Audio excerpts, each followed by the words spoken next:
O início do ano chegou e com ele chegou o tempo de colocarmos nossos sonhos, nossas metas, nossos planos e projetos nas mãos de Deus. E também de fazermos tudo aquilo que está ao nosso alcance, no sentido humano, para que nós possamos alcançar essas metas.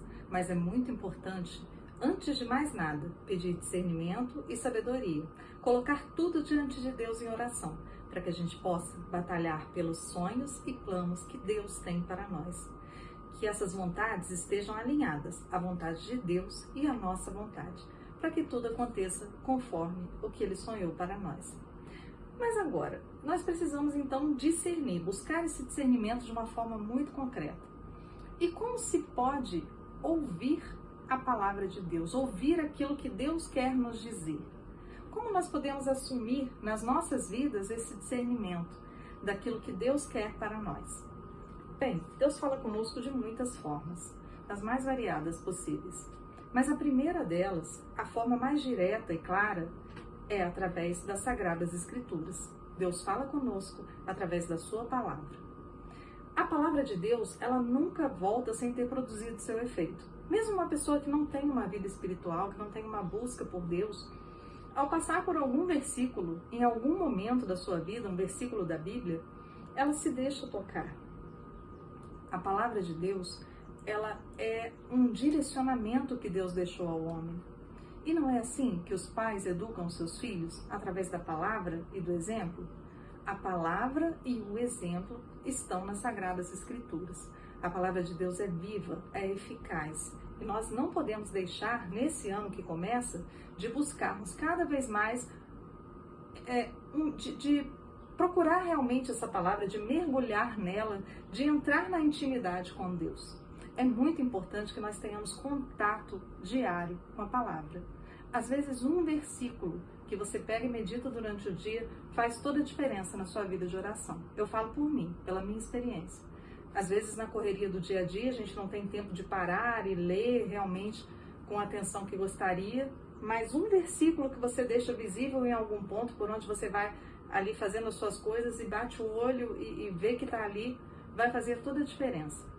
Porque a gente vai absorvendo aquela palavra e através dessa escuta ativa da palavra, Deus vai transformando o nosso interior, Deus vai moldando o nosso coração, vai curando a nossa alma de coisas que nós nem sabemos que estão acontecendo conosco e vai nos restaurando e nos preparando para esse novo tempo. Até porque novo ano é novo tempo. Então, nós não podemos deixar essa graça passar sem dar a devida importância a ela. E a devida importância na vida com Deus é aquilo que nós carregamos, conduzimos a Ele, na verdade, em oração. Aquilo que nós entregamos a Ele em oração. Uma outra forma, através da qual Deus nos fala, é através das nossas amizades, das pessoas que convivem conosco.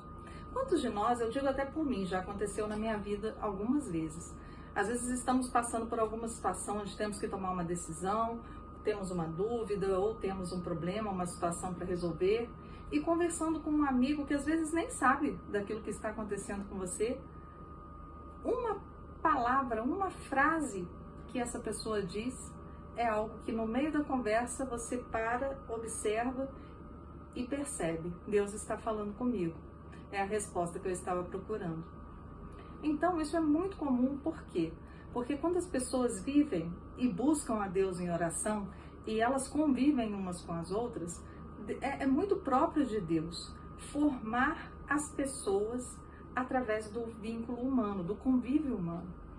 E ali o Espírito Santo age e vai transformando, um edifica o outro. E assim é muito bonito ver como a amizade, o amor fraterno, faz parte do que Deus sonhou para nós. É muito importante que nós tenhamos pessoas nas nossas vidas que nós possamos olhar e dizer, além de meu amigo, é alguém que eu sei que busca ser amigo de Deus. Porque essa pessoa, na comunhão dela com Deus, na vida de oração, ela vai estar sempre pronta a ser instrumento dele para você.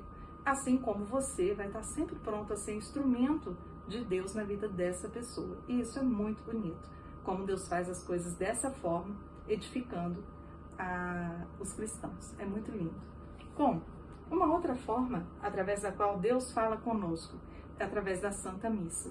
E essa é uma forma por excelência, Porque a Santa Missa, tudo na Santa Missa transmite aquilo que Deus quer nos dizer. Tudo. A liturgia, a música, tudo acontece ali de uma forma estritamente comunicativa entre Deus e o seu povo. É toda uma história de amor que está acontecendo ali na Santa Missa, e principalmente é toda uma história de sofrimento redentor. A Santa Missa, ela não representa nada. A Santa Missa atualiza o santo sacrifício de Jesus no Calvário, atualiza no tempo o santo sacrifício de Jesus no Calvário. Então, a redenção da humanidade é o foco da Santa Missa. Jesus, ele se coloca por inteiro na Santa Missa e se doa na Santa Missa. Então, não há como entrar e sair da Santa Missa do mesmo jeito. Mesmo que sensivelmente você não sinta nada, eu não sinta nada. Muitas vezes a gente até sai da missa com aquela sensação, meu Deus, mas eu estava até meio distraído, eu não deveria. E realmente não se deve ficar distraído na Santa Missa, a gente deve se empenhar ao máximo para estar ali de todo o coração, com toda a nossa alma, com toda a nossa força. E o que nos ajuda nessa fidelidade que é tão importante para que a gente possa obter o máximo de frutos daquele momento tão especial, tão sublime, é que nós estejamos lá de todo o coração. É que a gente lute muito para permanecer com dignidade naquele momento tão especial que está acontecendo ali. Como eu falei, o santo sacrifício, ele é atualizado no tempo. Não é uma representação, não é uma lembrança, é um fato. É um fato. Então, esse fato, ele precisa ser vivido em nós com muita verdade e muita intensidade. E quando nós nos entregamos por completo na Santa Missa, por mais que muitas vezes num momento de aridez, de dificuldade, de cansaço mesmo humano, mas nós perseveramos em permanecer ali, nós somos agraciados com uma quantidade de bênçãos inúmeras que nós nem temos ideia, que só na eternidade nós saberemos quantas bênçãos nós recebemos na Santa Missa e que nós nunca soubemos. Quantas libertações, quantos livramentos nós recebemos na Santa Missa. Tem até um livro do qual eu gosto muito, As Excelências da Santa Missa, que traz vários relatos sobre isso, é muito lindo. Então nós precisamos de fato, se somos católicos e somos, mergulhar nessa verdade. Na Santa Missa Deus nos fala, na Santa Missa Deus age, na Santa Missa Deus nos conduz. Mesmo que nós não entendamos, ali está o nosso alimento, o principal alimento da nossa alma, que é o próprio Jesus. Jesus não está representado no Santíssimo Sacramento, Jesus é o Santíssimo Sacramento. E essa verdade, ela precisa preencher por inteiro as nossas almas e os nossos corações. Bem, no início do ano, eu geralmente tenho o hábito de pegar uma passagem, um versículo bíblico e me direcionar por ele durante o ano inteiro. E nesse ano achei bem interessante. Vou até partilhar aqui com vocês o versículo, está em Marcos 6, quando Jesus caminha sobre as águas, é o versículo 50. Jesus, ele, logo depois, da primeira multiplicação dos pães, onde ele pega 5 pães e 2 peixinhos e alimenta uma multidão, ele falou aos discípulos para que entrassem na barca e o encontrassem lá na outra margem, e ele se retirou para rezar depois de ele mesmo se despedir da multidão. Então, os discípulos, eles estavam lá no meio da noite, Jesus rezando, e os discípulos já cansados de remar, porque os ventos lhes eram contrários e eles não chegavam na outra margem. E aí Jesus apareceu e foi caminhando até eles sobre as águas. E os discípulos, depois daquele dia intenso de terem presenciado um milagre enorme que Jesus realizou, eles estavam ali naquele cansaço do momento, batalhando para chegar na margem, batalhando e não conseguiam, não remavam e não chegavam, remavam e não chegavam, e de repente eles veem Jesus caminhando sobre o mar no meio da noite. Que reação eu e você teríamos diante dessa cena? Bem, a minha não seria muito diferente dos discípulos, não. Diz a palavra que eles pensaram que Jesus era um fantasma, algo extraordinário, e dentro do entendimento deles lá seria um fantasma, e eles começaram a gritar e se assustaram. Eles tiveram medo. E aí Jesus diz: tende confiança, sou eu, não tenhais medo. E este é o versículo que eu gostaria de enfatizar com vocês. Quando Jesus diz: tende confiança, sou eu, não tenhais medo, e você está numa barca, com ventos contrários, sem conseguir sair do lugar, no meio da noite, essa palavra te soa como natural ou como algo difícil de se assimilar e de viver? Não, não soa como natural. A verdade é que nós somos humanos. Nós temos as nossas fraquezas, e uma dessas fraquezas é justamente a falta de fé nos momentos difíceis. E era o que os discípulos estavam vivendo, eles estavam vivendo um momento difícil.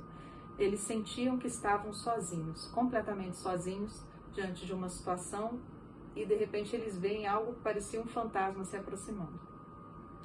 Então eles tiveram medo, tiveram muito medo. Só que aqueles que são chamados ao seguimento de Jesus, eles não são levados pelos ventos contrários, pelas marés contrárias, nem pelos assombros da vida e nem por nada. Nós somos movidos pela fé. Nós somos movidos pela confiança. Então, é muito importante que nesse ano nós percebamos essa condução que Deus já nos dá nesse momento. Em que ponto da sua fé ela precisa ser renovada? Em que ponto da sua fé o barulho das ondas, a dificuldade de sair do lugar está te bloqueando e te impedindo de avançar? Em que ponto da sua fé a confiança em Jesus deixou de ser algo realmente sólido e passou a ser algo muito volúvel? Jesus disse a Santa Faustina que as almas que mais ferem o seu coração são as almas que nutrem a desconfiança na sua misericórdia. Então, nós precisamos realmente avançar nesse sentido. Nós precisamos compreender que existem muitos pecados, é fato. Nós podemos ofender a Deus de muitas formas, mas nada fere tanto o coração de Deus quanto a nossa desconfiança.